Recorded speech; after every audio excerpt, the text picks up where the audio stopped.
Hi everybody. What we're going to do today is we're going to do a three-course meal. So we're going to start off with a pairing of porcini mushrooms and smoked balsamic. That's going to be a crostini with a mushroom ragu. We're going to do a coffee-cured pork tenderloin with a chocolate jalapeno cream, blood orange infused sweet potatoes, and snap peas. And then we're also doing a flourless chocolate cake with a strawberry and pineapple salsa.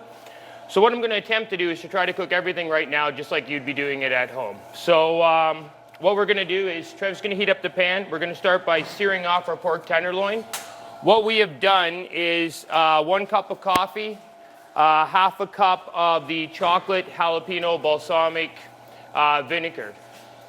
Overnight, I've just let it marinate. What's going to happen is the acids in the vinegar as well as the acids in the coffee are going to start to slowly tenderize and slightly cure the pork tenderloin. Any more than 10 to 12 hours, you'll start to get a rubbery piece of meat because it really is like, say, ceviche. It's starting to cook the protein. So Trev's got the oil there. He's going to sear this off. Once we sear the pork tenderloin off, we're going to throw it into the oven. As we do that, we're going to start to blanch our sweet potatoes and our snap peas. The reason why I'm blanching them ahead of time is everything to me is about speed, so I'd like to have everything come out at the exact same time. So I think we're almost there, so he's going to sear that off. While Trev's doing that, I'm going to start on the white tropical balsamic salsa sauce. And what we're going to do for that is we're going to use approximately a cup of pineapple. Like everything, recipes to me are guidelines. If I write down 1 cup, I'll write down 1 cup, but I probably never will measure it again. It's the first time I do it, I write down 1 cup, and after that, it just goes by eye.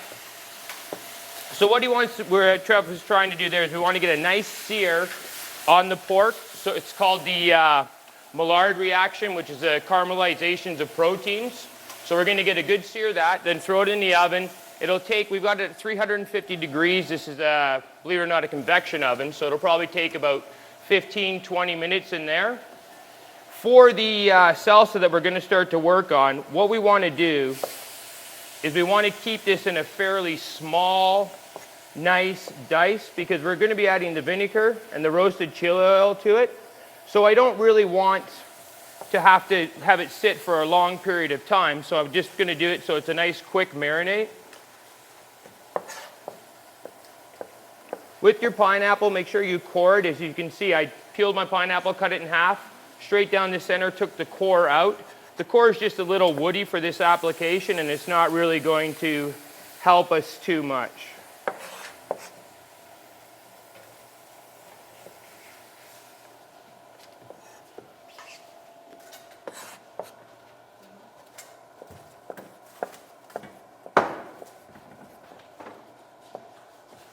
You want to throw that in? So the sweet potatoes that we have in the water blanching, probably about 5 minutes, maybe a little bit longer. We're also going to get another pot on, and we're going to start to just give our snap peas a quick blanch. Same thing is, I prefer to blanch it than to cook it in a pan. It'll end up with a nice bright green color, which is what we're going for here.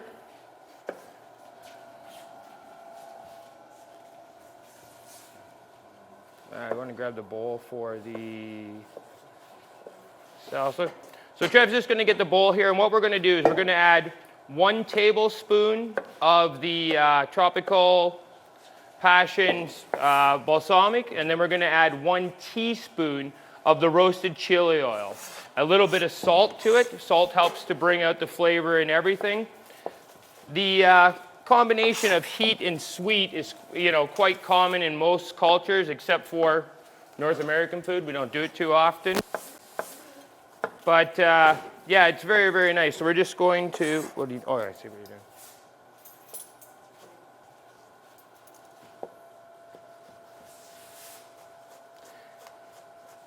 And with this salsa, as I say, it needs to sit probably, about 20 to 30 minutes for the flavors to start to combine up. If you didn't have strawberries and or pineapple at home, Any combination of fruit would work with this. I enjoy this because I like the color combination of the yellow and the red together.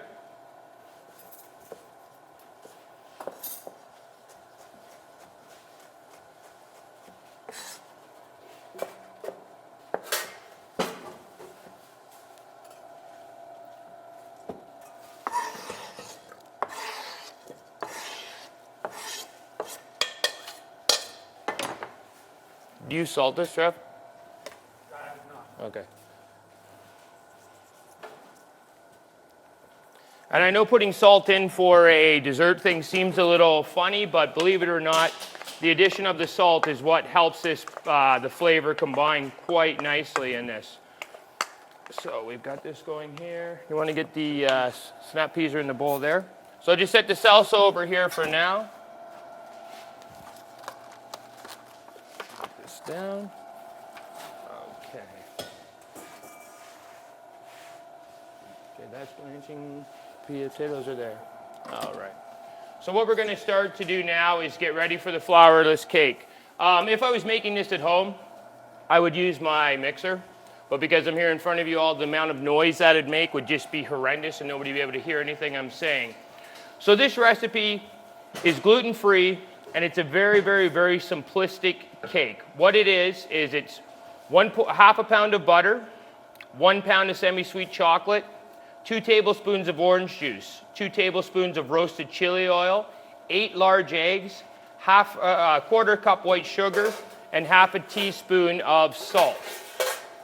The key to this is what we have to do is we have to cream the sugar and the eggs together to get some air into it. Because there's no flour in it, the air is what's going to be what's going to help it rise a little bit, so it's not just going to be a dense cake. Pardon me? Just put them back into here. Yep. Same thing. Potatoes back into the pan. Yeah, and then we'll just toss them. Good. So what we did as well when we were coming up with this is we decided to do, it's good enough, 4-course meal. I went out this morning, purchased everything at Safeway, and it works out to about $13 a person to do this meal, which is not bad at all considering if you come to my restaurant, it's a heck of a lot more than that. So what I've got in here is I've got a quarter cup of the white sugar, and I'm going to add the 8 eggs. And as I said, at home, I would use a hand mixer or a Cuisinart, but we'll just do it by hand here. The cake we're not going to be able to bake in front of you because it has to sit overnight, and also it needs to be cooked in a bain-marie. So we make it into a loaf pan. Set the loaf pan into a larger pan, about halfway up with water. What that does is it causes for even heat distribution between the cake, which is why we do it. Same way we'd be doing if we were making a custard for like a creme brulee or creme caramel. So a little bit of arm work in this to get it up. If we're looking at it now, we're just looking at just yellow. What we want to see is we want this mixture to start to go to a white color. Once it starts to hit a white frothiness, then we know we've got it where it's supposed to be. Trev on top of the bain-marie, which you could do this in the microwave. I prefer always to work over top of a pot of water. He's got his butter and he has his chocolate. And what he's going to do is just melt and combine that together. Yeah, as well as his orange juice and his chili oil. What he's going to do is get that perfectly melted. Then we're going to temper it into our egg mixture. And tempering just means we're going to drop in probably 3 or 4 ounces slowly so that we can slowly heat this up. If we put the chocolate in too quickly, I'll end up with scrambled eggs. So it's a nice slow motion to get that in. So I'll just set this to the side while we're going there. I think our sweet potatoes, Trev, can you check those? Should almost be there.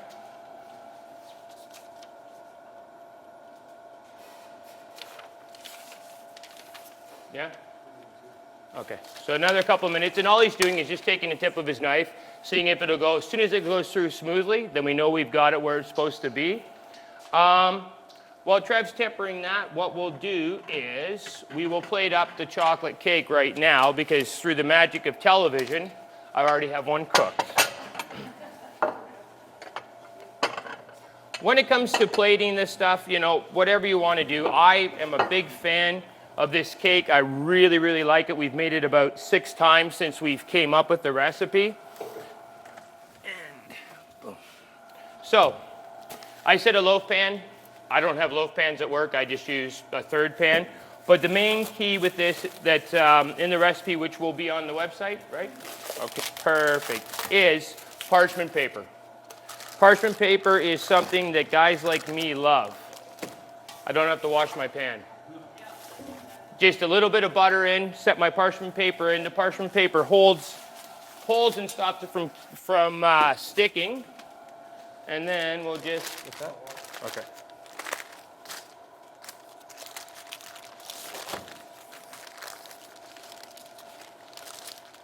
And comes out nice and pretty.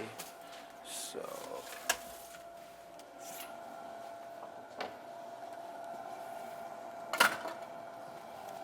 You want me to do the, actually, you know what? I'm going to let Trev cut this and plate this because he's got way more patience than I do with that. We'll just see how this is going here.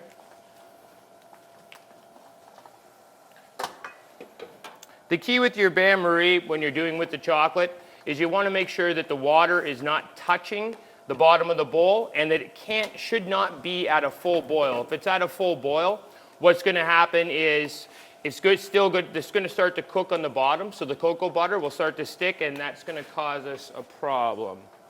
All right, you good? Okay.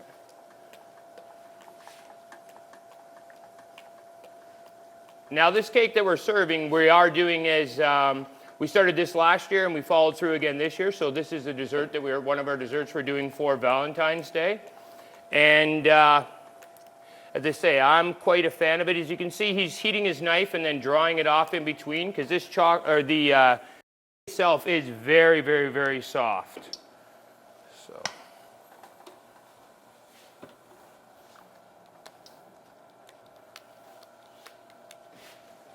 There. Yep. Yep. Okay, you ready with that? Okay.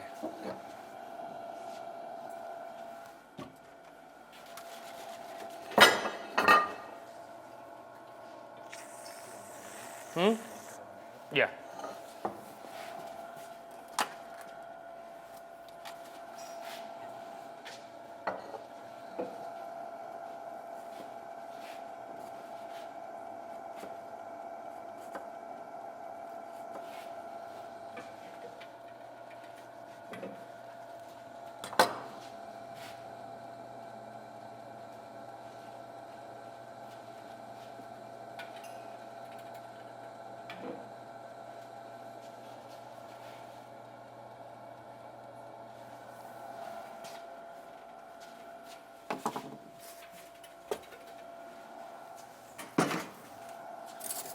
Yep, perfect.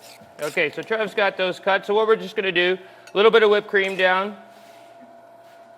little bit of our salsa down. And how we cut it on the angle, so I can just plate one piece like this. Next piece will go up. Nice. Doesn't look like a large dessert, but that is way, way, way more than enough chocolate. What I'll do is I'm going to plate these up, and we'll set them over to the side. I've brought some forks, so afterwards everybody can try this. So we'll just move this one here. Heidi, if you could just stand here and I'll pass you the other two when I get them done. Perfect.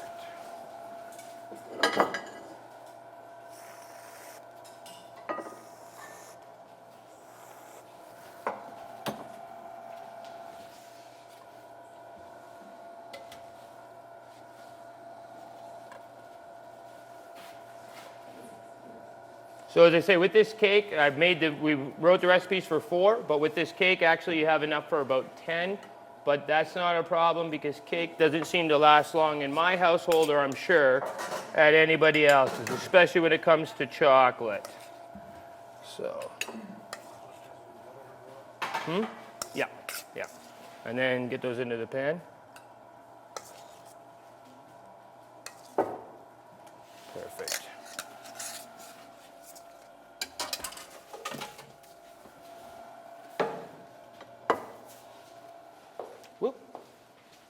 flipped her.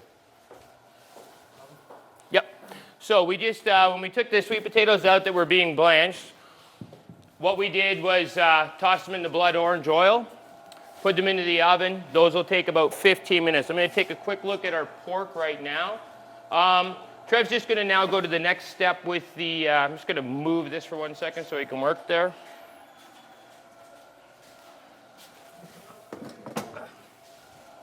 There we go. So what he's going to do is start to temper now the chocolate slowly into the eggs. This is actually a two-person's job because it's going to take quite a bit of time, or it's very meticulous.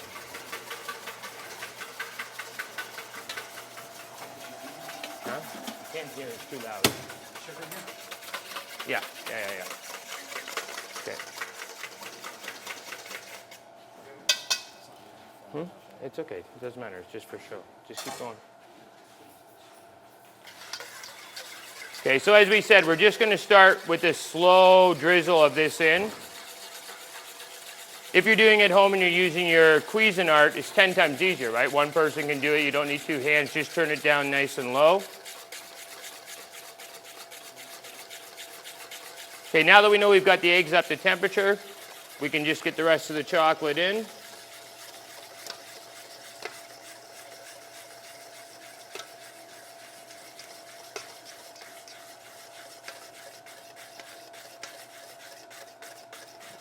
Perfect. Move that down out of the way. Okay, Trev's going to line the pan now, and then what we're going to do is we're going to get ready for the crostini appetizer.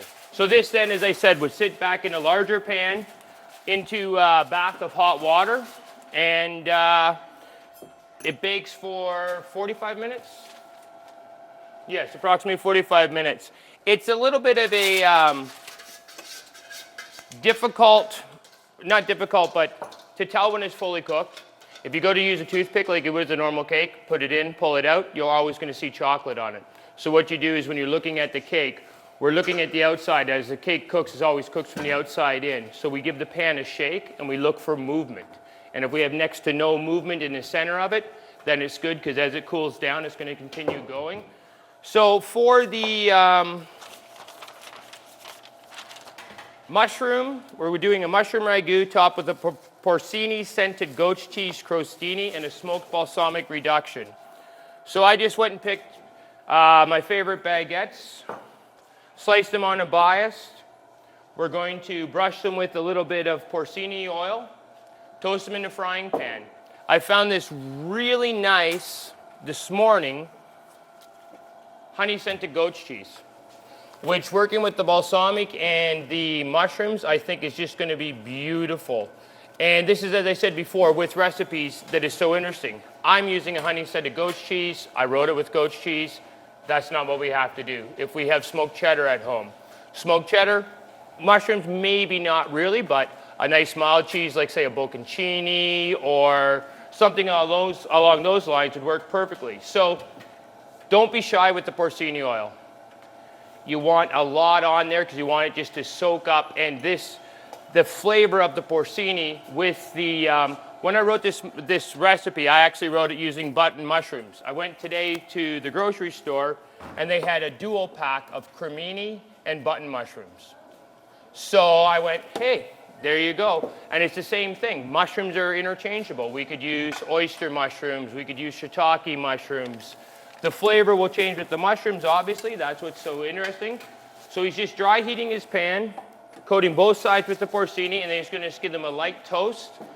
Then we'll top them with the crumbled goat's cheese, and we'll start to saute the mushrooms to assemble this dish. Almost? Okay. What?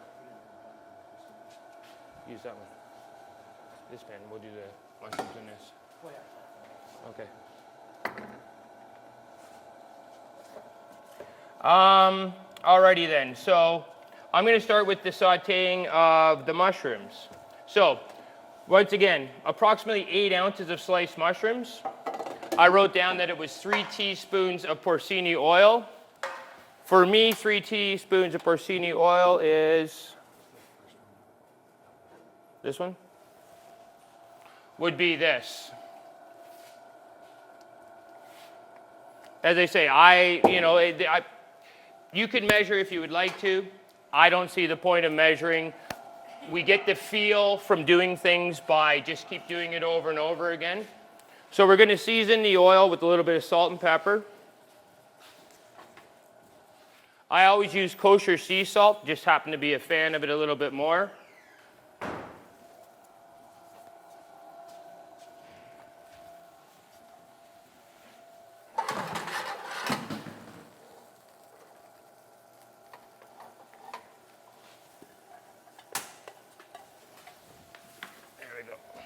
Okay, crostinis are almost done. We'll open up the goat's cheese here.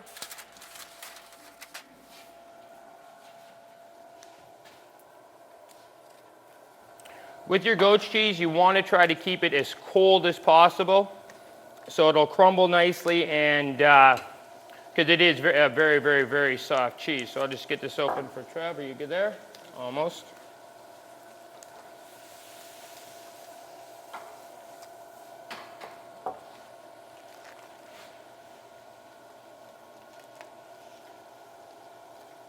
And this nice small pack here should almost be enough for what we need for this dish. Okay, get this down. Yep. Okay. Mm-hmm.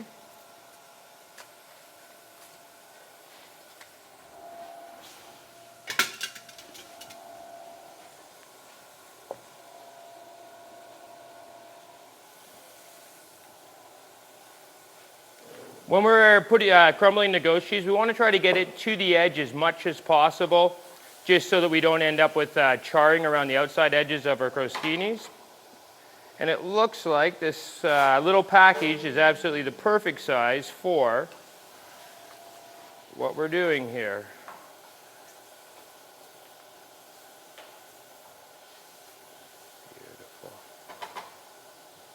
And obviously this is a little bit of a sticky, gooey job, so if you have young children at home, I'm sure they probably love to stick their fingers into goat's cheese. All right, here, so.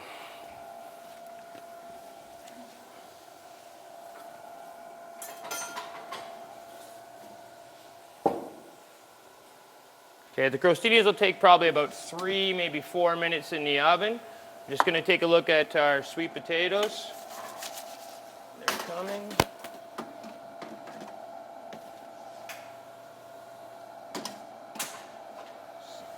In. Okay.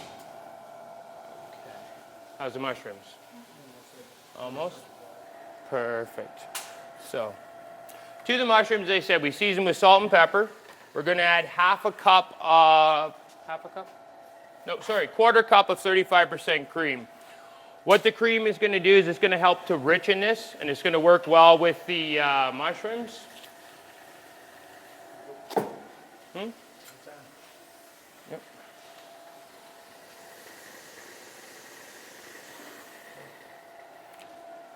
35% cream is 35% butter fat. So what happens when it hits heat is the moisture starts to evaporate, the cream starts to thicken. It is a cook's crutch, as they say, because you can make a sauce with anything as soon as you add 35% cream to it. So that's going to take about 3, maybe 4 minutes for that to cook down to where we need it. Okay.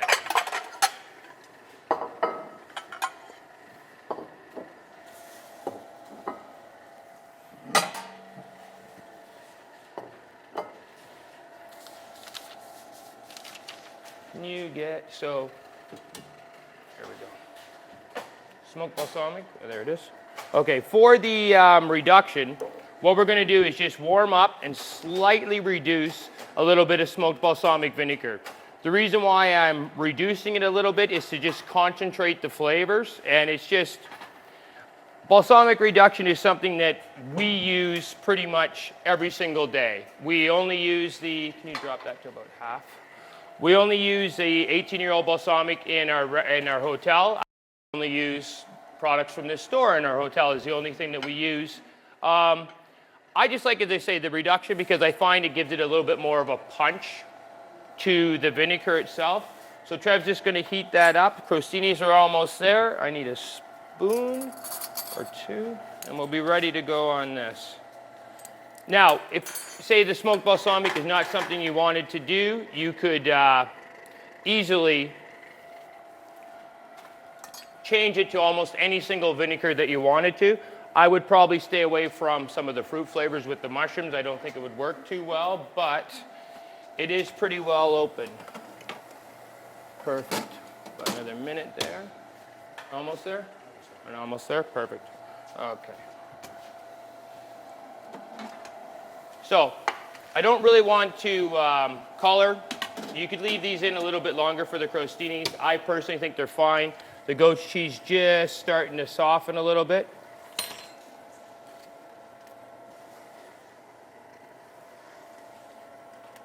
This also will work very well for a light lunch, maybe a little side salad beside it. It's not very difficult to make. It just takes a couple minutes to do this. Balsamic's there? Okay.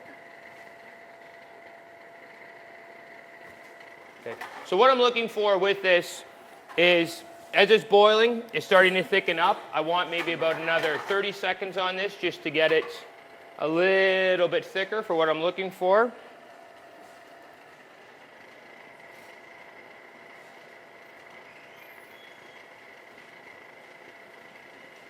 Good.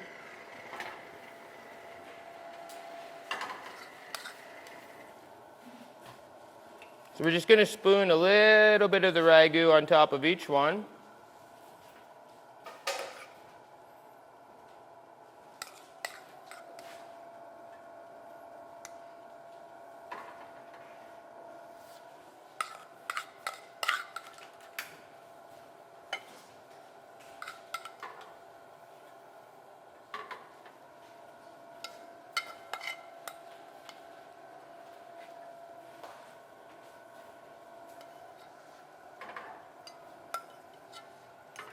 Got a spoon?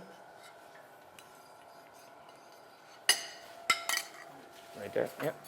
So Trev's just going to take the balsamic reduction, and same thing, just a little zigzag pattern across the top of it. Beautiful. Dynamite.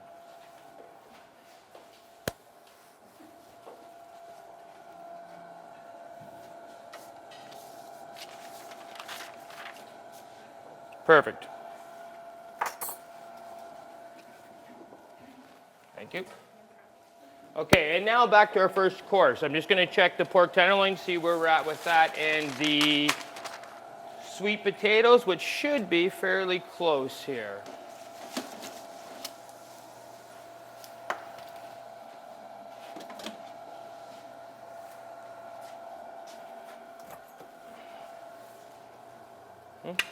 Yep, a couple more minutes. Pork tenderloin's pretty much there. So if you can slide that onto the chocolate, the pate onto something else. Frying pan. Do we have any frying pans left, Chef? No? That's okay. We'll make it work. All right. Okay. Just put it under this. All right, so what I'm going to do now is I'm going to start to make the sauce for our pork tenderloin. So I've kept the pan that we pan-seared the pork in because layers of flavors is how we try to do everything in a kitchen. So why would I waste the flavors of that by throwing it in the garbage?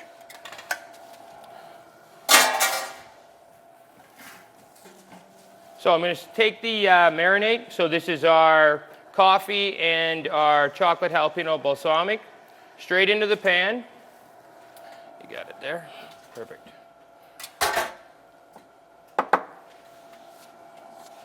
Okay. So as this is heating up, I just want to work it, and I want to get all of the caramelization off of it. So that will help us with the flavor of this. I'm going to need half a cup of 35% cream.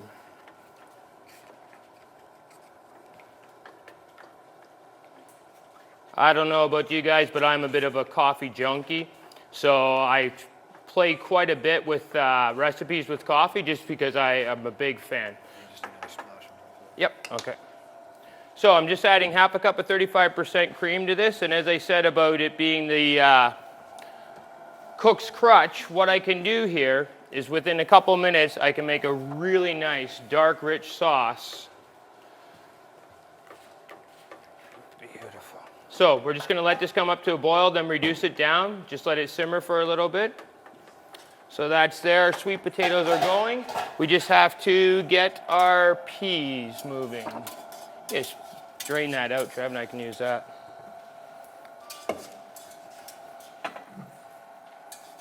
Okay, so I just need some more blood orange, roasted chili, blood orange. All right. No, I'm going to saute them. So I'm just start over again. I'm just lightly tossing it with some blood orange oil, a little bit of pepper, and a little bit of salt, which is perfect. Okay. Yep. Here, you just want to take care of that for me? All right, you got the board out. So it's going to take about another 2, maybe 3 minutes for this to reduce down to where we need it. So we'll just let that simmer. Oil can go back underneath.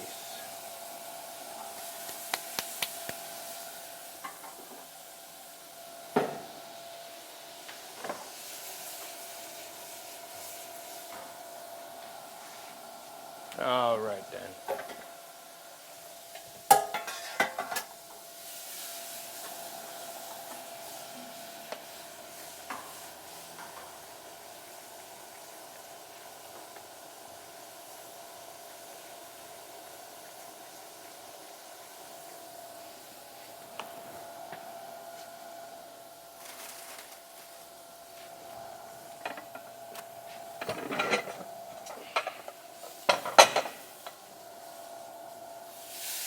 How are we doing? Almost?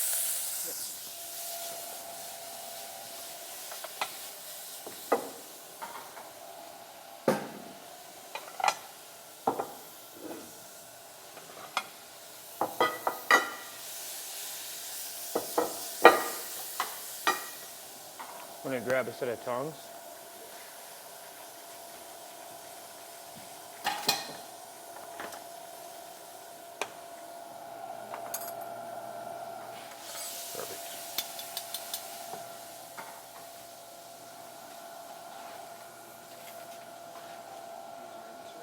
Peas are good? Okay, dynamite.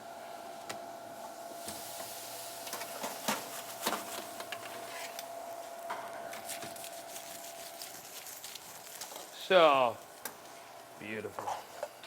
Okay, so sweet potatoes we're just going to put down in the center of each plate.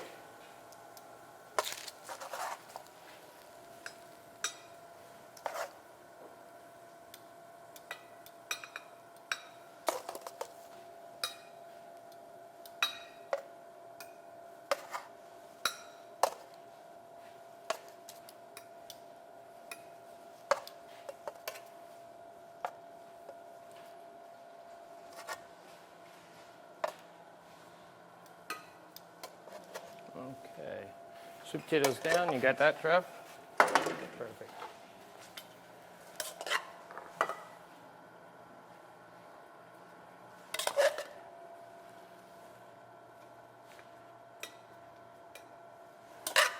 Now the reason why we chose to go with blood orange with this pairing with the two of them is that orange and chocolate go so well together. Orange and pork go really well together. They're classic combinations. So this was just a natural assumption when we started thinking about this dish. So we'll just get these down. How are we doing on that? Almost? Okay. Now, if we did this right, we should have cooked pork right now.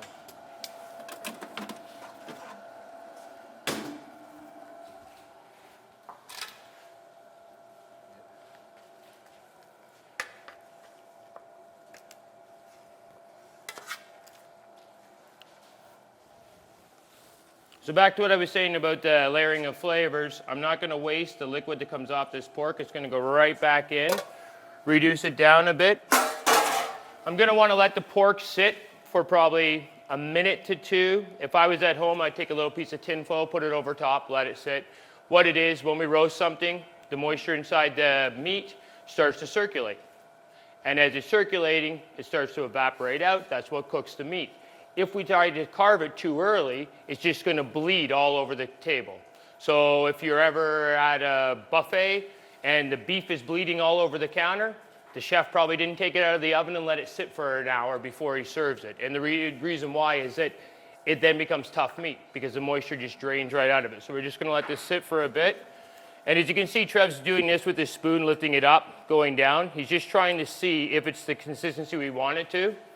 If for some reason we're talking, we let it go a little bit too far, you can always just add a little bit more cream, a little bit more balsamic, and you can reduce, thin it back out a little bit.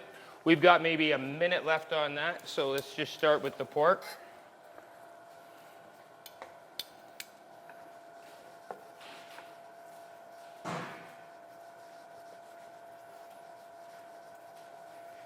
One pork tenderloin should be enough meat for 2 people. So we'll just go down. That's approximately half.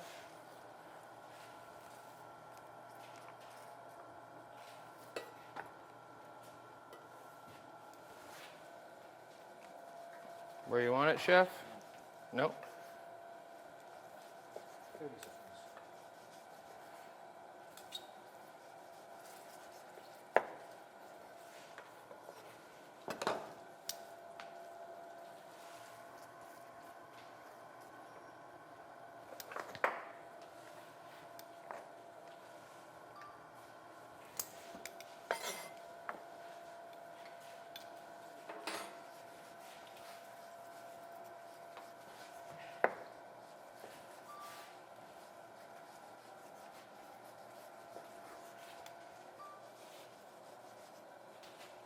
Good? Perfect. Okay, you want to plate those 2 up? I'll sauce this. Dynamite.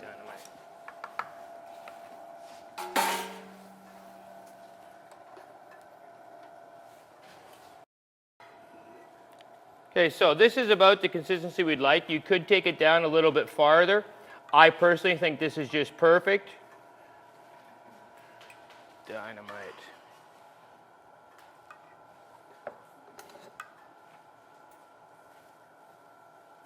Here, do you want to finish those 2? I'll just clean the lips.